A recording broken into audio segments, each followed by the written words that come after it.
20 नवंबर 2024। प्रातः मुरली। ओम शांति। बाप दादा मधुबन।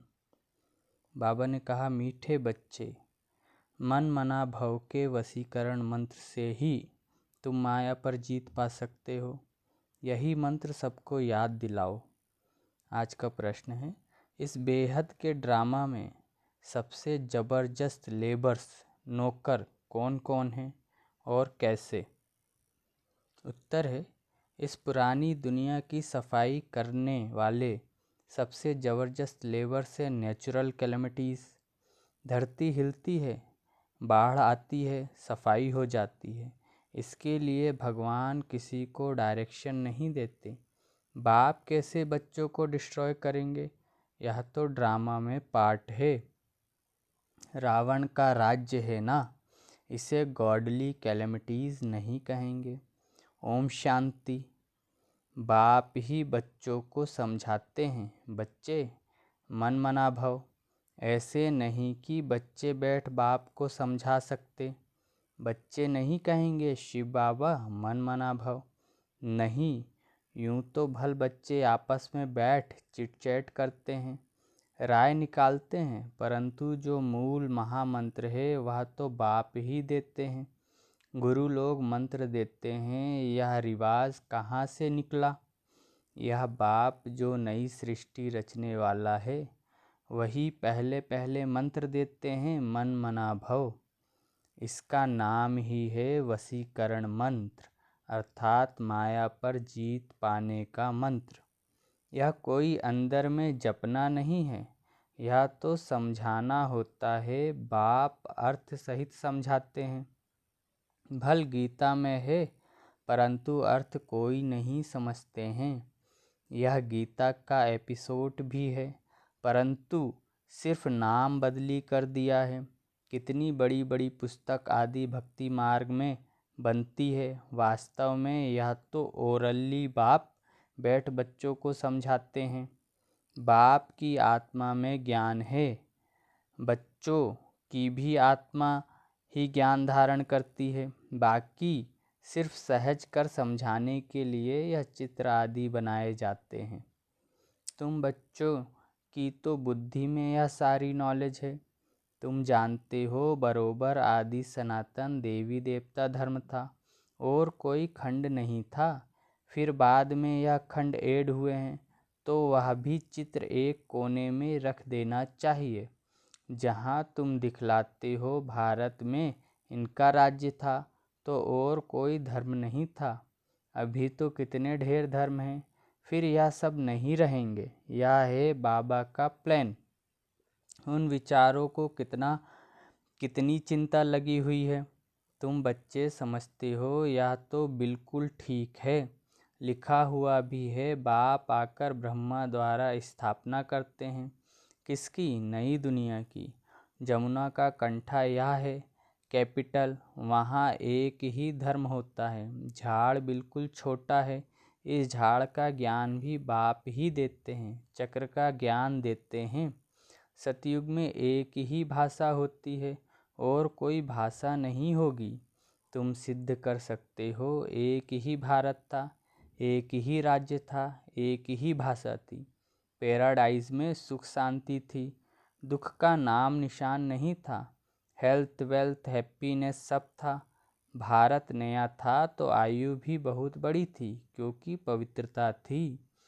पवित्रता में मनुष्य तंदुरुस्त रहते हैं। आप पवित्रता में देखो मनुष्यों का क्या हाल हो जाता है। बैठे बैठे अकाले मृत्यु हो जाती है, जवान भी मर पड़ते हैं। दुख कितना होता है, वहाँ अकाले मृत्यु होती नहीं, फुल एज होती है। पीढ़ी तक अर्थात बुढ़ापे तक कोई मरते नहीं हैं। किसको भी समझाओ तो यह बुद्धि में बिठाना है, बेहद के बाप को याद करो, वही पतित पावन है, वही सद्गति दाता है। तुम्हारे पास वह नक्शा भी होना चाहिए तो सिद्ध कर समझा सकेंगे। आज का नक्शा यह है, कल का नक्शा यह है। कोई तो अच्छी रीति से सुनते भी हैं। यह पूरा समझाना होता है। यह भारत अविनाशी खंड है। जब यह देवी देवता धर्म था तो और कोई धर्म थे नहीं। अभी वह आदि सनातन देवी देवता धर्म है नहीं। यह लक्ष्मी नारायण कहाँ गए? कोई बता नहीं सकेंगे। कोई में ताकत नहीं बताने की। तुम बच्चे अच्छी रीति रहस्य युक्त समझा सकते हो, इसमें मूंझने की दरकार नहीं। तुम सब कुछ जानते हो और फिर रिपीट भी कर सकते हो। तुम कोई से भी पूछ सकते हो यह कहाँ गए। तुम्हारा प्रश्न सुनकर चकित हो जाएंगे। तुम तो निश्चय से बताते हो। कैसे यह भी 84 जन्म लेते हैं? बुद्धि में तो है ना। तुम झट कहेंगे सतयुग नई दुनिया में हमारा राज्य था। एक ही आदि सनातन देवी देवता धर्म था, दूसरा कोई धर्म नहीं था। एवरीथिंग न्यू, हर एक चीज़ सतो प्रधान होती है। सोना भी कितना अथाह होता है, कितना सहज निकलता होगा, जो फिर ईंटें मकान आदि बनाते होंगे। वहाँ तो सब कुछ सोने का होता है। खानियाँ सब नई होंगी ना। इमिटेशन तो निकालेंगे नहीं, जबकि रियल बहुत है। यहाँ रियल का नाम नहीं, इमिटेशन का कितना जोर है। इसलिए कहा जाता है झूठी माया झूठी काया झूठा जग संसार। संपत्ति भी झूठी है। हीरे मोती ऐसे ऐसे किस्म के निकलते हैं जो पता भी नहीं पड़ सकता कि सच्चा है या झूठा है। सो इतना होता है जो परख नहीं सकते हैं, झूठा है व सच्चा। वहाँ तो यह झूठी चीज़ें आदि होती नहीं। विनाश होता है तो सब धरती में चले जाते हैं। इतने बड़े बड़े पत्थर हीरे आदि मकानों में लगाते होंगे, वह सब कहाँ से आया होगा? कौन कट करते होंगे? इंडिया में भी एक्सपर्ट्स बहुत हैं, होशियार होते जाएंगे। फिर वहाँ यह होशियारी लेकर आएंगे ना। ताज आदि सिर्फ हीरो के थोड़े ही बनेंगे, वह तो बिल्कुल रिफाइन सच्चे हीरे होते हैं। यह बिजली टेलीफोन मोटर आदि पहले कुछ नहीं था। बाबा के इस लाइफ के अंदर ही क्या क्या निकला है।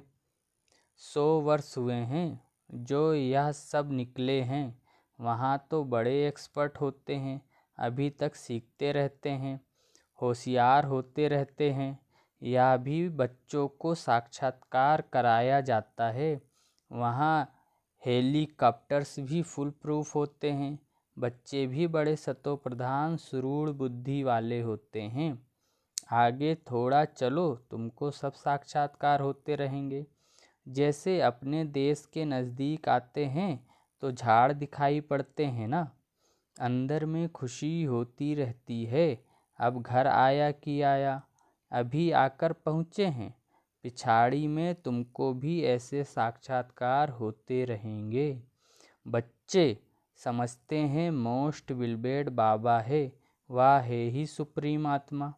उनको सब याद भी करते हैं। भक्ति मार्ग में तुम भी याद करते थे ना परमात्मा को, परंतु यह मालूम नहीं था कि वह छोटा है या बड़ा है। गाते भी हैं, चमकता है अजब सितारा भ्रुकुटी के बीच में, तो जरूर बिंदी मिसल होगा ना। उनको ही कहा जाता है सुप्रीम आत्मा, माना परमात्मा। उनमें खूबियाँ तो सब है ही। ज्ञान का सागर है। क्या ज्ञान सुनाएंगे? वह तो जब सुनावे तब तो मालूम पड़े ना। तुम भी पहले जानते थे क्या? सिर्फ भक्ति ही जानते थे? अभी तो समझते हो वंडर है। आत्मा को भी इन आँखों से देख नहीं सकते हैं तो बाप को भी भूल जाते हैं। ड्रामा में पार्ट ही ऐसा है। जिसको विश्व का मालिक बनाते हैं उनका नाम डाल देते हैं और बनाने वाले का नाम गुम कर देते हैं। श्री कृष्ण को त्रिलोकीनाथ वैकुंठनाथ का कह दिया है। अर्थ कुछ नहीं समझते हैं, सिर्फ बड़ाई दे देते हैं। भक्ति मार्ग में अनेक बातें बैठ बनाई हैं। कहते हैं भगवान में इतनी ताकत है, वह हजारों सूर्यों से तेज है, सबको भस्म कर सकते हैं। ऐसी ऐसी बातें बना दी हैं। बाप कहते हैं मैं बच्चों को जलाऊंगा कैसे? यह तो हो ही नहीं सकता। बच्चों को बाप डिस्ट्रॉय करेंगे क्या? नहीं, यह तो ड्रामा में पार्ट है। पुरानी दुनिया खत्म होनी है। पुरानी दुनिया के विनाश के लिए यह नेचुरल कैलेमिटीज सब लेबर्स हैं। कितने ज़बरदस्त लेबर्स हैं। ऐसे नहीं कि उन्हों को बाप का डायरेक्शन है कि विनाश करो। नहीं, तूफान लगते हैं, फेमन होता है। भगवान कहते हैं क्या यह करो? कभी नहीं। यह तो ड्रामा में पार्ट है। बाप नहीं कहते हैं बॉम्ब्स बनाओ।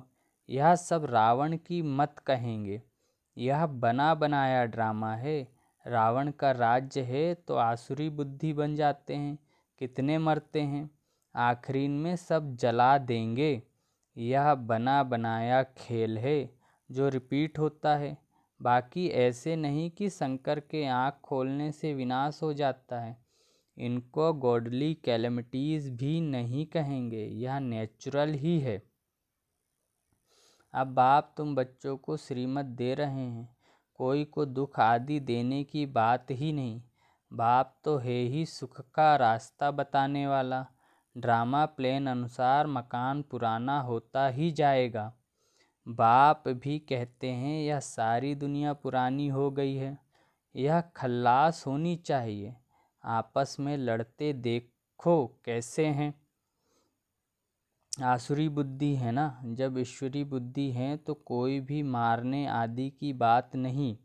बाप कहते हैं मैं तो सबका बाप हूँ, हमारा सब पर प्यार है। बाबा देखते यहाँ हैं, फिर अनन्य बच्चों तरफ ही नज़र जाती है जो बाप को बहुत प्रेम से याद करते हैं, सर्विस भी करते हैं। यहाँ बैठे बाप की नज़र सर्विसेबल बच्चों तरफ चली जाती है। कभी देहरादून, कभी मेर, कभी दिल्ली। जो बच्चे मुझे याद करते हैं मैं भी उन्हों को याद करता हूँ। जो मुझे नहीं भी याद करते हैं तो भी मैं सबको याद करता हूँ, क्योंकि मुझे तो सबको ले जाना है ना। हाँ, जो मेरे द्वारा सृष्टि चक्र की नॉलेज को समझते हैं, नंबरवार वह फिर ऊंच पद पाएंगे। यह बेहद की बातें हैं। वह टीचर आदि होते हैं हद के, यह है बेहद का। तो बच्चों के अंदर में कितनी खुशी होनी चाहिए। बाप कहते हैं सबका पाठ एक जैसा नहीं हो सकता है। इनका तो पाठ था, परंतु फॉलो करने वाले कोटों में कोई निकले।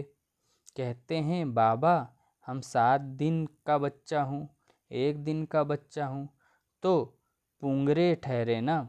तो बाप हर बात समझाते रहते हैं। नदी भी बरोबर पार कर आए थे। बाबा के आने से ही ज्ञान शुरू हुआ है।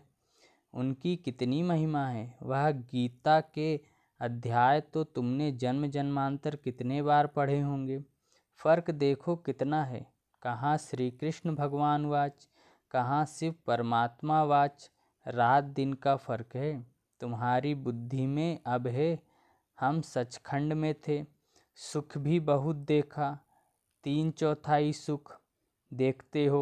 बाप ने ड्रामा सुख के लिए बनाया है, ना कि दुख के लिए।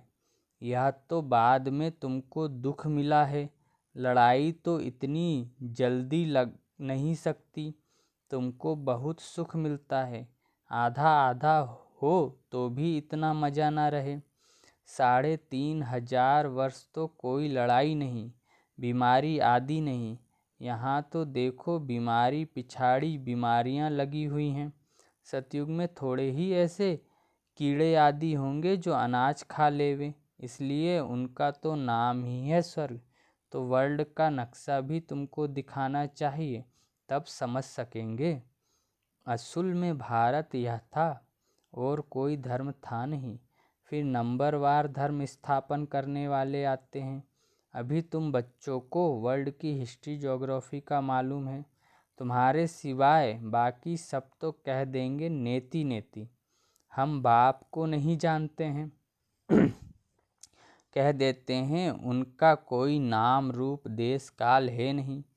नाम रूप नहीं तो फिर कोई देश भी नहीं हो सकता है। कुछ भी समझते नहीं।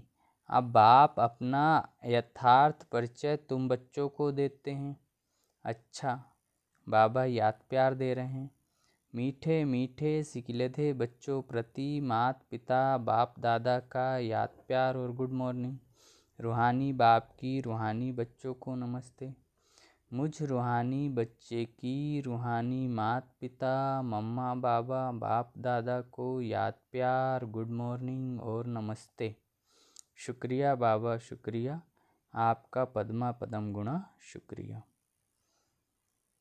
धारणा के लिए मुख्य सार है। पहला, सदा अपार खुशी में रहने के लिए बेहद का बाप जो बेहद की बातें सुनाते हैं उनका सिमरन करना है और बाप को फॉलो करते चलना है।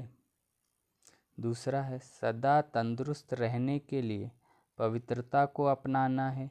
पवित्रता के आधार से हेल्थ, वेल्थ और हैप्पीनेस का वर्षा बाप से लेना है। आज का वरदान है, सर्व प्राप्तियों को स्मृति में इमर्ज रख, सदा संपन्न रहने वाली संतुष्ट आत्मा भव।